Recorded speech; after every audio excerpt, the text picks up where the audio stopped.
Hello, everyone. Welcome to today's live broadcast, Advanced Flow Cytometric Analysis of Human T-Cell Memory Subsets. I'm Judy O'Rourke of LabRoots, and I'll be your moderator for today's event. We are delighted to bring you this educational web seminar presented by LabRoots and sponsored by Beckman Coulter Life Sciences. Beckman Coulter develops, manufactures, and markets products that simplify, automate, and innovate complex biomedical testing.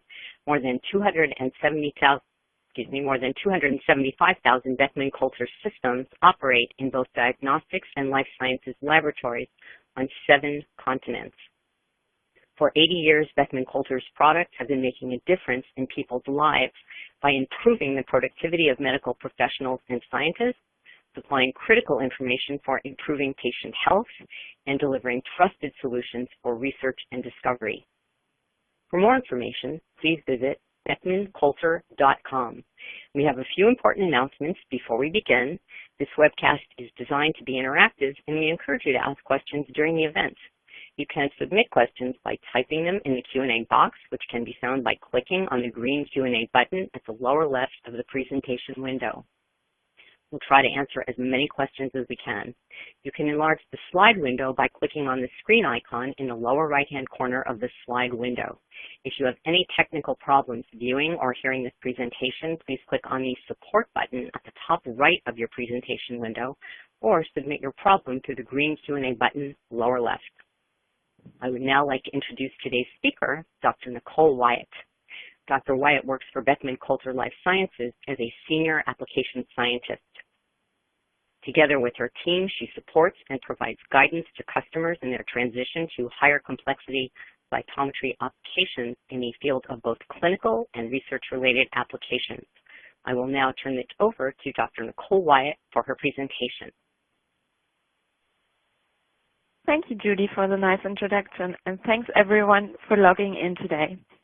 In this webinar, I'm going to start by giving you an overview over the models that are currently used to describe T-cell memory subsets.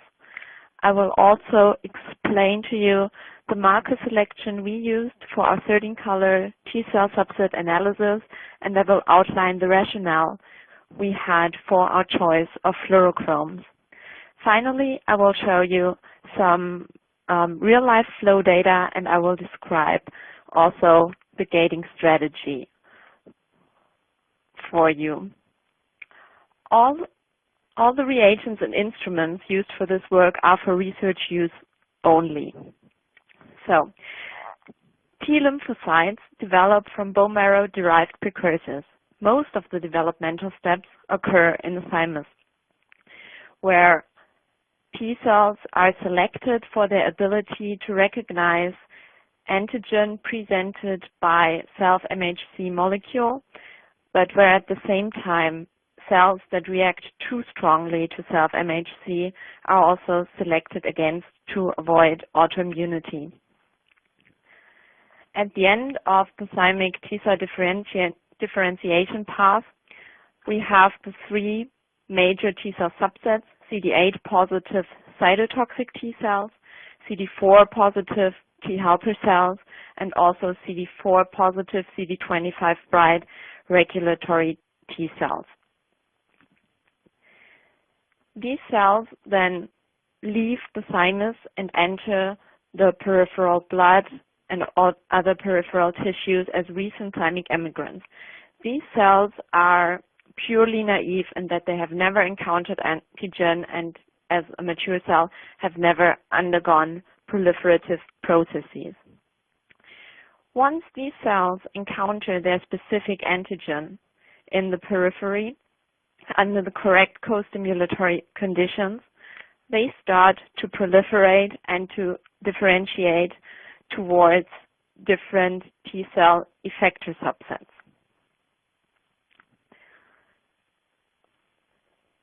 Effector T-cells can most efficiently be described based on the cytokines they produce, while cytotoxic T-cells also mediate effects by direct cell-mediated target cell killing. All CD8 positive cytotoxic T-cells and CD4 positive helper cells and regulatory T-cells use the release of cytokines to influence the tissues around them and all other immune cells. Unfortunately, the immune phenotype with respect to, for example, chemokine receptor expression is not very informative when we want to draw conclusions about the character or the subtype of an effector T-cell. Therefore, it's best to directly assess what cytokine is produced by a cell if we want to classify it. So, CD8 positive T-cells mainly produce antiviral interferon gamma, while the suppressive activity of regulatory T-cells is mainly mediated by interleukin 10 and TGF-beta. For the helper T-cell subset, it gets more interesting. Here we have the classical Th1 and Th2 cells. The Th1 cells characterized by interferon gamma production, the Th2 cells producing IL-4 and mainly providing B-cell help. These have been known for a very long time. In recent years, other effector helper cell subsets were described also based on their interleukin production. Follicular helper T cells mainly produce interleukin 21 and are crucial for the germinal center formation and function. Th17 cells, which are depicted in the lower right-hand corner, are important for the activation of neutrophils in defense of extracellular bacteria, but they have also been implicated in autoimmune phenomena. CD22 cells, which are shown in the middle, in the bottom in the middle, play an important role in epithelial innate immune response and also in epithelial repair mechanisms. And the most recently described subset, Th9 cells, mostly producing interleukin 9, play an important role in regulating allergy and other autoimmune responses and also have been implicated in tumor immunity. At the end of an immune response, when the pathogen has been eliminated, most of the effector T cells are removed from the organism to retain immune system homeostasis. However, in order to confer long-term protection against already encountered pathogens, T cell memory plays an important role. So after encounter of an antigen, not only effector T cells develop, but there's also the generation of memory T cells. At the moment, it is unclear whether this is a sequential differentiation step or if there are different differentiation pathways towards an effector T cell fate or a memory T cell fate. With regard to memory T cells, we define them as cells that have undergone proliferation either in response to antigen recognition or also as a response to homeostatic proliferation stimuli. This is important to keep a broad T cell repertoire during the lifetime of a person or an organism. When we want to define memory T cell subsets, it's easier than for effector cells because for memory T cells, the immune phenotype is very informative. The first markers that have been used to distinguish between naive and antigen-experienced memory T cells were the CD45 isoforms RA for naive cells and RO for memory T cells. In 1999, Federica Salustro expanded this view and managed to identify subsets of memory T cells, namely central memory and effector memory T cells, by including CCR7 into the mix. A naive T cell expresses both CCR7 and CD45RA as shown in the dot plot on the right-hand side of the slide, and here the naive cells are depicted as the double positives in the upper right-hand corner. Upon encounter of antigen and proliferation, CD45RA expression is lost, and for the cells that retain CCR7 expression, we describe them as central memory T-cells. CCR7, a chemokine receptor, is crucial for the ability of these cells to home to central lymphoid organs.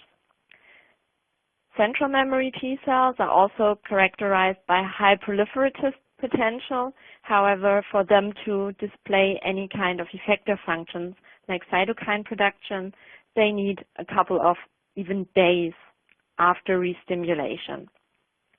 Cells that have lost both CCR7 expression and CD45RA expression are called effector memory T-cells. These cells show a very rapid cytokine production within a couple of hours after restimulation. These cells also have shorter telomeres than central memory T-cells, and therefore they have a lower proliferative potential. Due to the loss of CCR7, they also don't home to secondary lymphoid organs, but they preferentially home to inflamed tissue. Within the CD8 positive T-cell compartment, we can further differentiate so-called TMRA cells. These are memory T-cells that have either retained or reacquired the expression of CD45RA, and it is known that these cells have a very high cytotoxic potential. In 2002, the lab of Dr. Chattopadhyay described the use of CD27 and CD28 to further describe the differentiation of CD8 positive cytotoxic T-cells. They could show that upon repeated cell division, the expression of CD28 was first lost. So they characterize cells that have lost CD28 but still express CD23 as intermediate cytotoxic T-cells. Only later, after even more cell divisions, 27 is also lost, and we're talking about late T-cells. So if you're looking at the dot plot on the left-hand side in the upper panel, you can see the differentiation pathway from early CD8 positive T-cells expressing both 27 and 28, then the loss of CD28, and also the loss of CD27. For the double negative cells, it is known that they show a reduced telomere function, which is indicative of replicative senescence, and this is an irreversible cell cycle arrest. Other markers to further characterize terminally differentiated CD8 plus cells include PD1 or programmed cell death 1, which is mainly expressed on effector memory cells and is said to be a marker for reversible T-cell exhaustion after persistent antigen exposure. These cells are still able to produce immune responses, but their effector functions are much less robust than for less differentiated cells. CD57, is mainly expressed on TMRA cells and is a marker of replicative senescence. Cells expressing PD1 and CD57 are said to have a higher cytotoxic function and still show cytokine production, even though they are no longer able to show a robust proliferative response.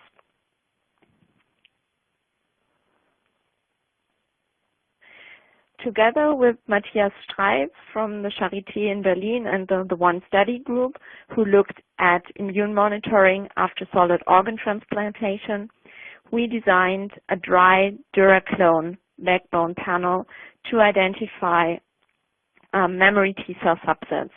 So we included CD45 as a leukocyte marker to be able to better differentiate the lymphocytes.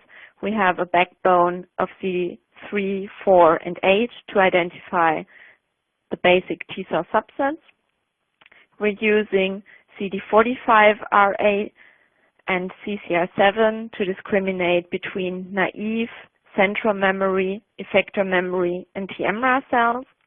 And we included CD27 and CD28 in order to see early, intermediate, and late cytotoxic T-cell differentiation.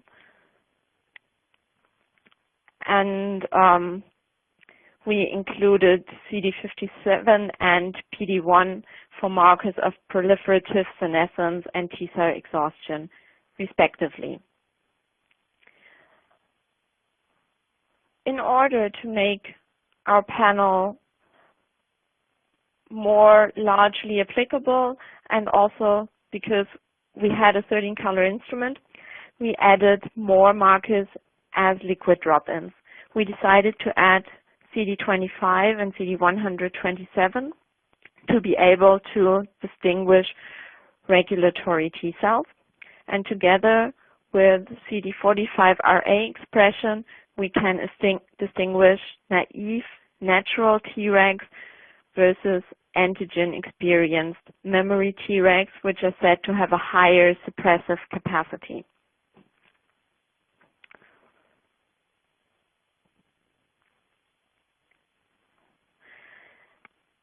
To fill the last slot in our antigen panel, we decided to add CD95 because we wanted to identify stem cell-like T-cells.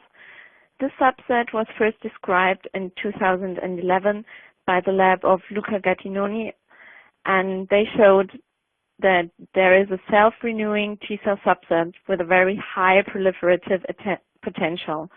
They could show that these cells also have the ability to differentiate towards different effector subsets, and that they are highly effective in controlling tumor burden in mouse models. These cells show mainly naive T-cell markers like CCR7, RA, CD27, 28, 127, but interestingly, they are also defined by a high CD95 expression. So, why are these cells interesting to us and might also be interesting to some of you? So, only recently, Luca Biasco published a paper where he showed that these cells can survive up to 12 years in humans after transplantation. And this makes the stem cell-like T-cell subset very interesting for use in gene therapy approaches. So, when we thought about combining all these markers into one panel, we took into account the dye performance characteristic, the spectral overlap, but also the co-expression patterns on the cells we expected. And I would like to take this chance now to send a question out to you guys to see how many colors you're using for your flow analysis. So, you should have received the question, and if you could now just please indicate if you're using 1 to 5 colors, 6 to 10 for a more complex analysis, or if you're routinely using more than 10 colors.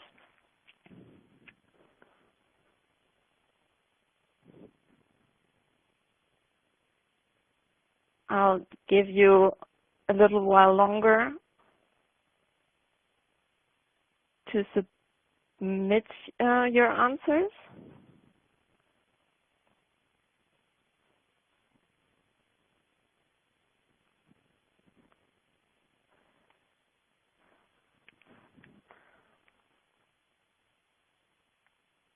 Okay, so it looks like almost 50% of you are using 6 to 10 colors. Around 40% are running lower complexity assays with 1 to 5 colors, and around 15% are using more than 10 colors. So for those of you running more than 8 colors, I guess you already have experienced how difficult it can be to design a good and sensitive panels where you retain sensitivity for dim antigens, and especially to have phenotype-independent detection limits. So the main goal for us with the T-cell memory panel was to have a marker selection where we had the same detection limits for the CD8 and the CD4 subset. And of course, it's always desirable to have a robust compensation matrix. So in an ideal world, we would just use 4 colors, distribute them evenly on the 3 lasers we had available, and run our panel without any compensation. However, since we wanted to run a way more complex panel, we had to face the reality of multicolor flow cytometry. So the main issue, which also makes panel design complex, is crosstalk between different fluorescent channels and the associated data spread. So here we have a little example of that. We have an ECD single stain depicted on the x-axis in fluorescence channel 3. And we plot on the left-hand side ECD versus the PE channel FL2. On the right-hand side, we depicted ECD versus the PE size 7 far red channel FL5. We set the cytometer settings and the detector settings in a way that both channels require about 15% of compensation versus ECD.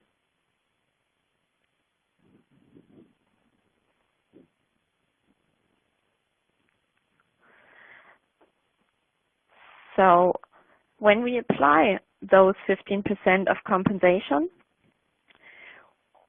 we can see that the population, especially for the PE size 7 channel, spreads. This is due to the increased standard deviation, which causes an increased broadness of distribution in the far red channels based on the lower energy of the light signals we detect in those channels. And this, more dramatically and more relevant to us, results in a loss of sensitivity. So now the smaller red rectangle I drew, these cells in there, they are by no means dimly positive for PE size 7. This is background caused by a bright ECD signal.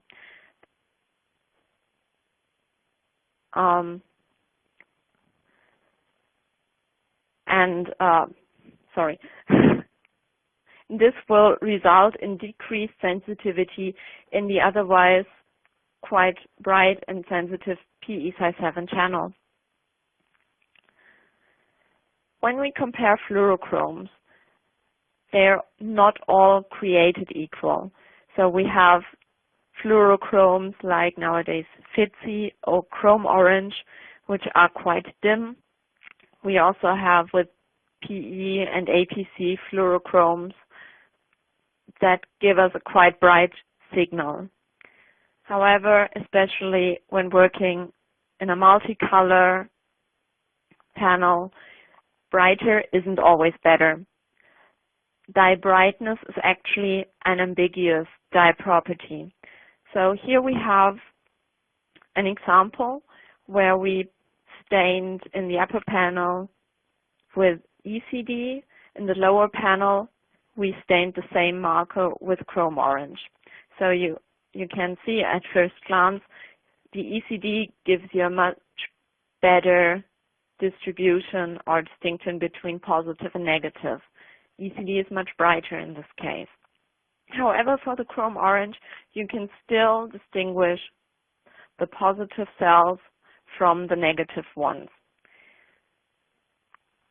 On the y-axis, from left to right, we have plotted fluorescence channel 1 or FITC channel, FL2 or the PE channel, FL4, the PE 5.5 channel, and on the very right-hand side, FL5, the PE 7 channel. And what you can see that for the better resolution you get with the ECD stain, you pay with a loss of sensitivity in the PE, PC 5.5, and PE 7 channels. So there is a trade-off also to dye brightness. Therefore, often it's better to use a dye that is just bright enough to see the cells that you can see but will not influence the neighboring channels. These crosstalk effects can be visualized using a chart. So this chart is instrument specific based on laser and filter combination. So this one you can see right now was developed for the Gallios and Navios flow cytometry platforms, but you can also use it as an orientation for your own instrument. So this should be read from the top down. So for ECD, for example, you can see there is a little spillover in the PE channel. There is even more spillover in the PC5 and PC 5.5 channels, and then it goes down again. Using this, we can distinguish so-called silent fluorochromes that do not influence any of the neighboring channels and therefore might be a good choice for bright markers. And we can also identify so-called untouchable channels that are only marginally affected by bright signals in the neighboring channels. As I just said, this chart isn't applicable for every instrument. Here we have the Gallios as an example on the right-hand side with a CD4 PE staining, and we plotted CD4 on the x-axis versus the PE 5.5 channel, and you can see a considerable amount of data spread. I will just mark this in a box for you. When we compare the Gallios, which is a classical flow cytometer using photomultiplier tubes, with a more modern platform, the Cytoflex, which uses avalanche photodiodes, we see that on the Cytoflex, I will also mark this in red, the data spread is much less pronounced. There's a much lower standard deviation as the avalanche photodiodes are much more effectively detecting photons in the far red wavelength area. So it's always good to know your instruments when you want to design panels. What we also took into account, besides the instrument and the fluorochrome characteristic, were the expression patterns. So if you have the chance, because you're working with markers that have already been described, it's always good to know to see which antigens are modulated in a sense that there is a continuous expression ranging from absent to dim to bright,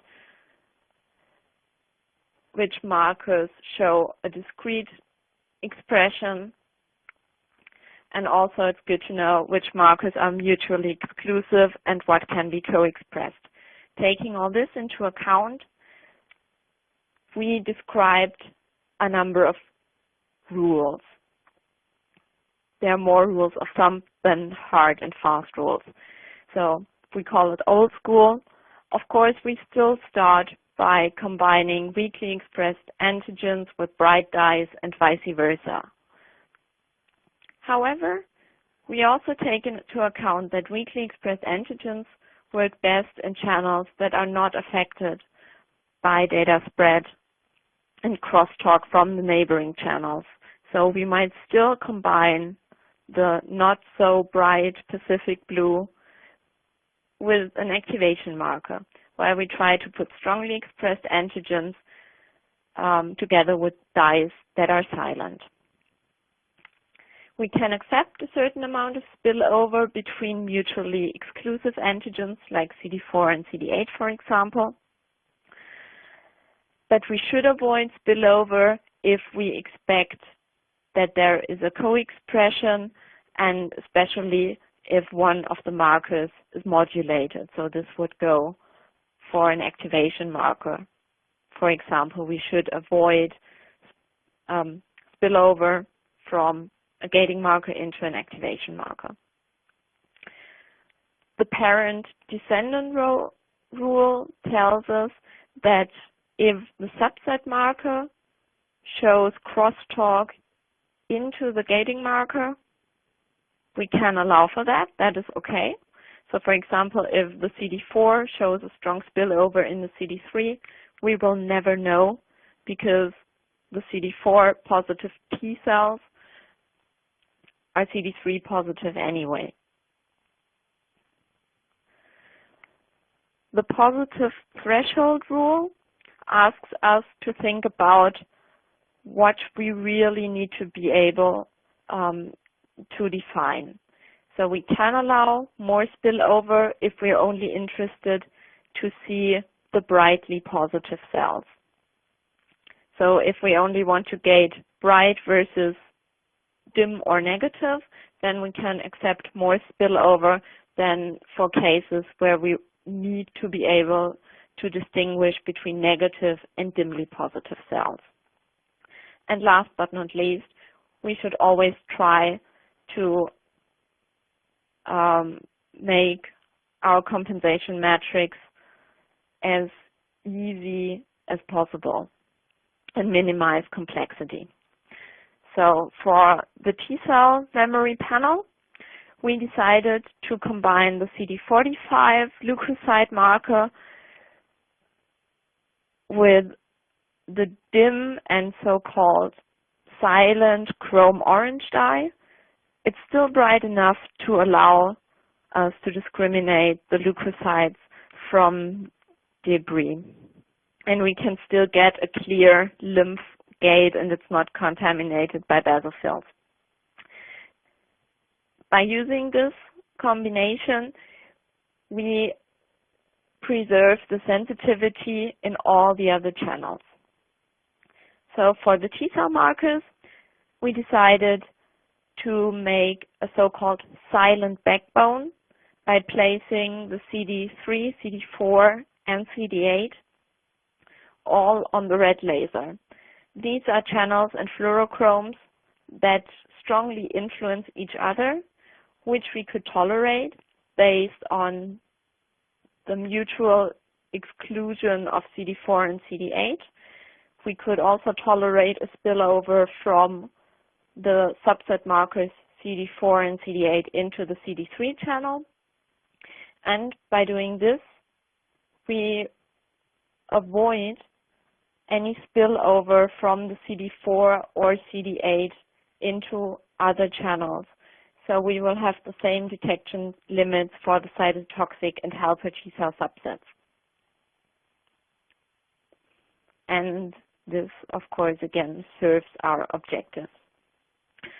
For the first naive or memory marker, CD45RA, we decided to use FITC as this is a modulated antigen. Therefore, we used a channel that is not influenced by other markers. CD45RA is also sufficiently bright, so we could combine it with a rather dim fluorochrome, and this will also avoid having any negative influences from the CD45RA bright cells.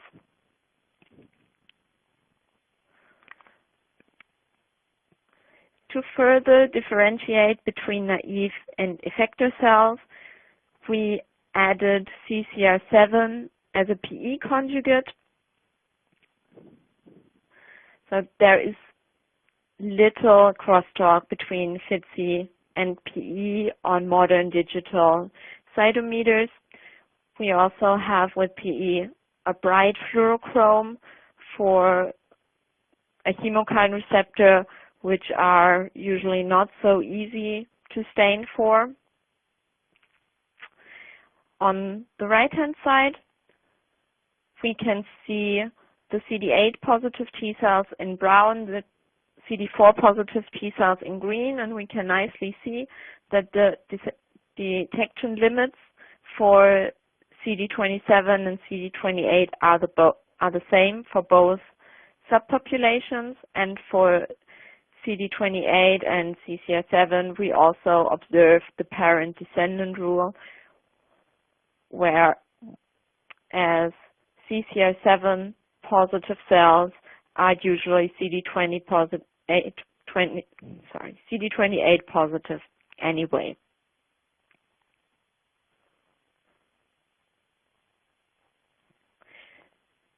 For the regulatory T cells, we decided to put CD28 or combine it with brilliant violet 650.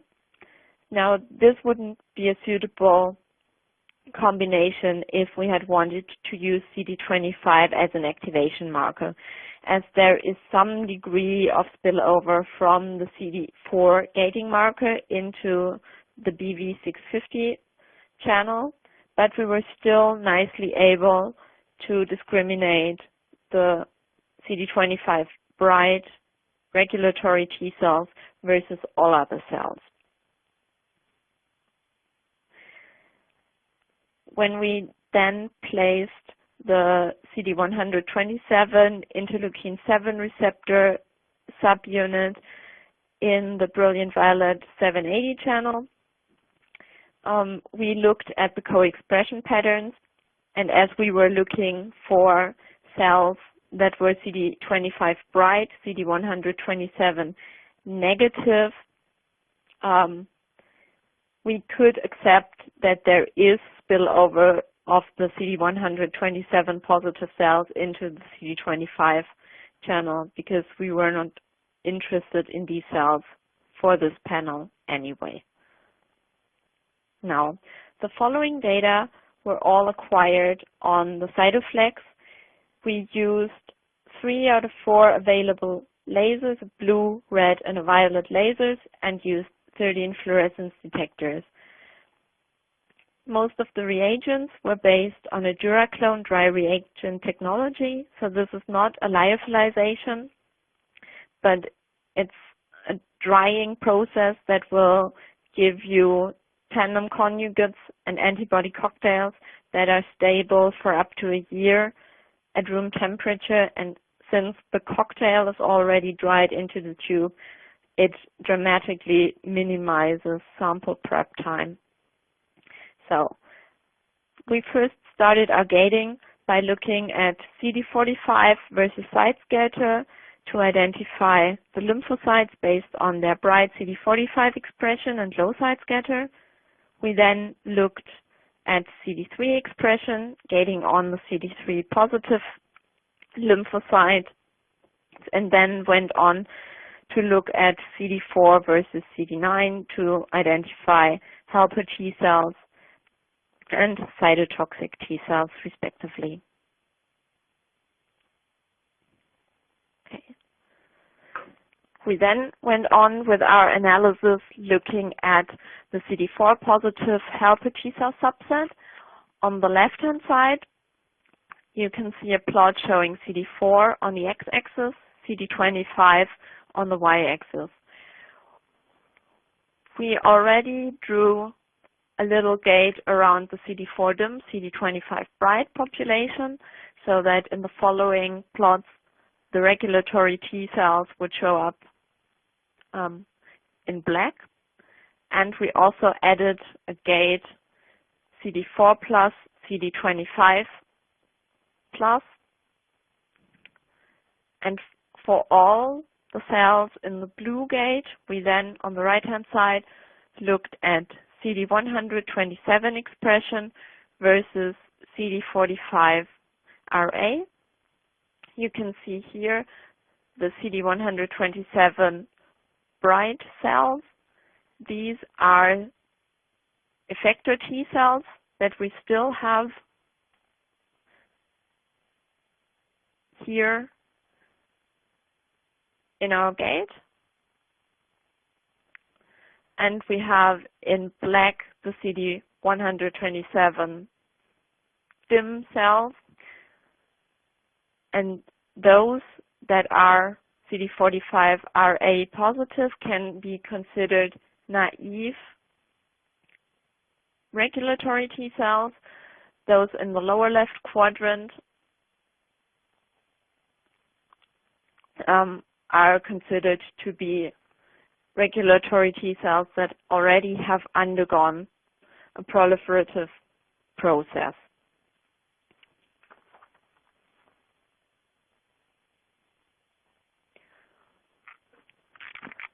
We then went on to look at the CD45RA and CCR7 expression on the different T cell subsets. And you can see here very nicely on the left-hand side, we have gated on the CD4 positive T helper cells. On the right-hand side, we have gated only on the CD8 positive cytotoxic T cells. And you can see that the expression patterns of these naive and memory markers look quite different depending on the T cell compartment you're looking at. So, for example, the helper T cells show, especially the central memory T cells, show a higher expression level of CCR7. You can also see that effector memory T cells are mainly found in the CD8 positive compartment, while T-MRA are exclusively found in the CD8 positive compartment.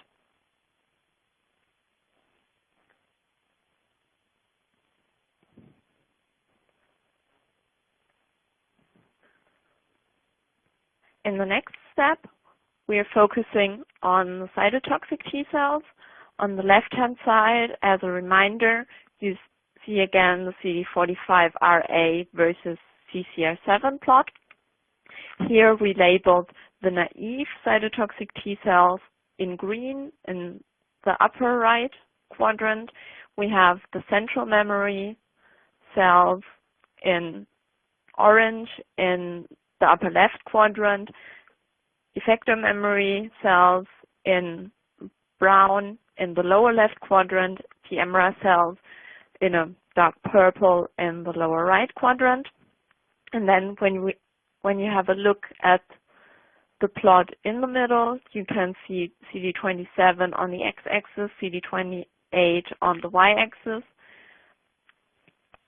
You can see very nicely that both naive and central memory T cells are CD27 and CD28 double positive, while the central memory T cells show an increased expression level of CD28. We can then follow the differentiation pathway and observe the loss of CD28 followed by a loss of CD27.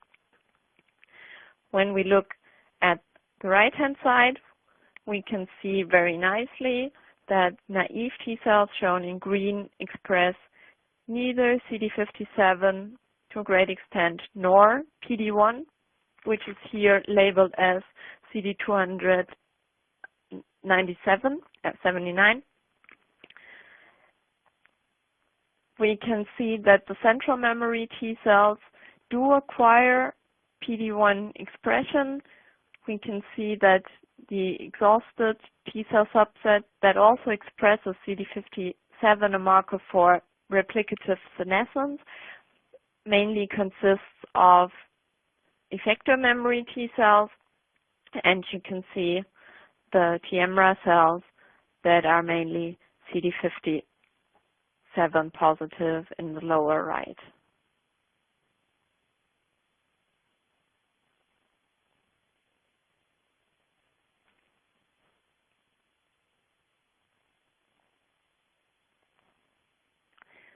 So, moving on to the last and most elusive subset we were looking at in order to identify stem cell-like memory cell T-cells, we first identified for both the CD4 and CD8 positive T-cells, cells that expressed RA and CCR7, so all the naive cells. We then looked at these cells shown in the middle panel and gated on only CD27 and CD28 double positives. You can see here that this is mainly what makes up the RA-CCR7 double positive naive cell gate anyway.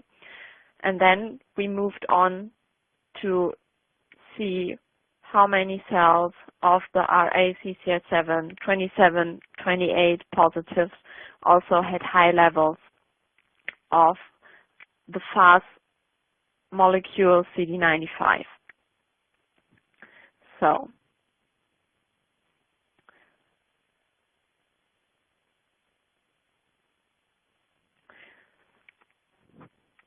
if you would like to look at the data in more detail, read up a little bit, we have shown this as or presented this as a poster on Cyto this year, and you can also download the application note from our homepage. We will send out a link to you so you know exactly where you can find any additional information. So at this point, I would like to thank also my colleagues, Dr. Michael Kapinski and Dr. Andreas Böhmler, who were involved in putting together the material, designing the panel, and organizing the acquisition of the data. So now I would be at the end of my presentation and hand back over to Judy. Thank you, Dr. Weit, for that informative presentation. So before we get started on the question and answer session, I'd like to remind our audience how to submit questions. You can submit questions by typing them in the Q&A box, which can be found by clicking on the green Q&A button at the lower left of the presentation window. We'll try to answer as many questions as we can. And our first question is, how does human polymorphism in a panel cell markers affect consistent antibody binding? For example, is every human sample, CD8, CD4, etc., the same in terms of antibody binding? So it's never possible to fully rule out any effects of different genotypes. So for most of the population, especially with the antibody clones we used here, you will be able to detect the expression of the basic markers. Especially for CD8, there are two chains, either an alpha and a beta chain, and there are CD8 subsets that only express the alpha chain. For these, to catch those, you would have to use a different CD8 clone. But from our experience for the markers we used, there are no known polymorphisms that would affect the detection of the cell subsets. You did not mention CD127 as a Treg marker in your introduction. Is this an established marker? Yeah, so when Tregs were first described, starting off with CD4 dim, CD25 bright, later on it was shown that also the lack of CD127 could be used. Of course, still the gold standard would be to stain intracellularly for FOXP3 as a transcription factor. We did not include FOXP3 in our panel as we wanted to keep it as a quick surface stain only. But adding CD127 to your panel in addition to CD4 and CD25 will allow you to better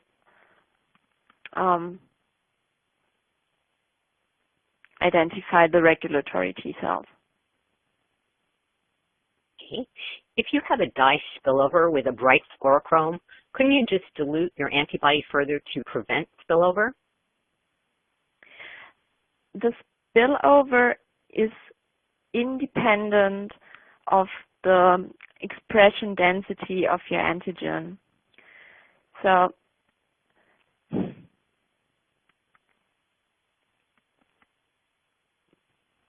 the spillover is a characteristic of the fluorochrome.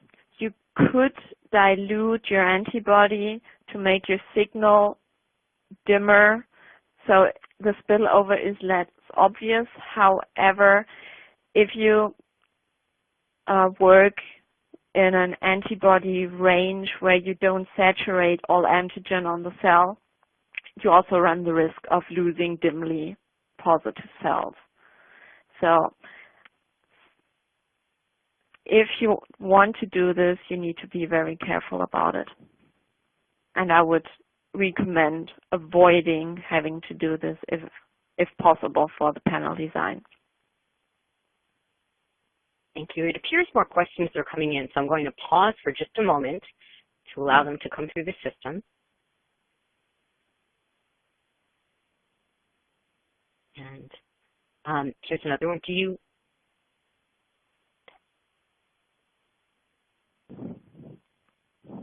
What is the recommended number of events to collect when running an H13 color flow panel? So this will always depend on the population you want to detect with the lowest frequency. Usually what you want to have, also when we're thinking about detection of minimal residual disease, for example, you want to have at least 15 to 100 events in a cluster for the least frequent population. So for our panel, this would mean looking at the frequency of stem cell-like T-cells and then calculating from this on how many cells we want to acquire in total. Okay. Do you use isotopes or SMO as controls for gating? We did not use isotype controls, as just mixing 13 isotypes won't help you with the gating. For the panel we showed here, we did not run the FMO controls as we felt fairly comfortable based on the known expression patterns to be able to discriminate the populations. However, I think especially for the CD95, it would be a good idea. And also if you wanted to use, to make more use of the CD25, if you not only want to discriminate the regulatory T-cells, but also have a look for the activated T-cells, it would be good to run the relevant FMO controls. Okay, thank you. More questions coming in, so I'm just going to give the system a moment to to send them along.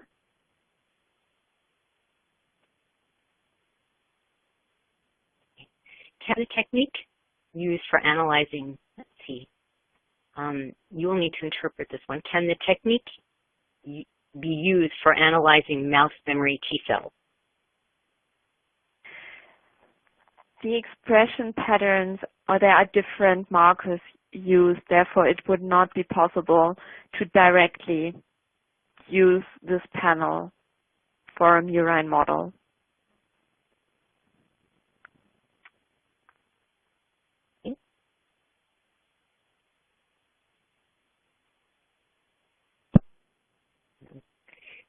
I did not see use of viability dyes. Do you recommend using it always?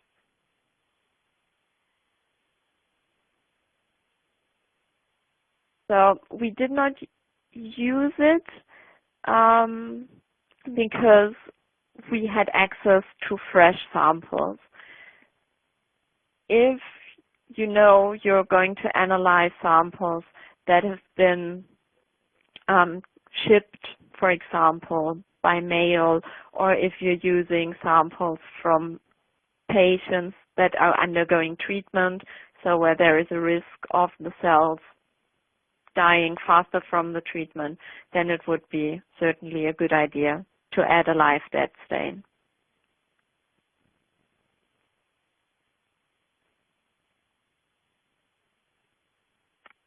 Thank you.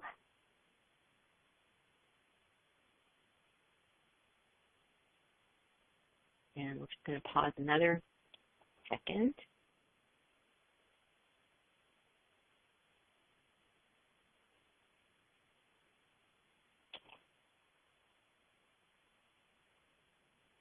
I did not see, let's see, we got that one, sorry. I see that there are more questions coming in, but they can be answered by the speaker after the presentation. So I would once again like to thank Dr. Weit for her presentation. And Dr. Weit, do you have any final comments for us? So I think we covered a lot of content today. I guess it will be best to let it settle. If you have any more questions, please don't hesitate to reach out, and you also got the link where you can find more information. So, and I'm also willing to be in touch and answer questions later on. And thank you very much for attending. Thank you, Dr. Weit. I would also like to thank our sponsor, Beckman Coulter Life Sciences, for making today's educational webcast possible. Today's webcast will be available for on-demand viewing through May 5th, 2016.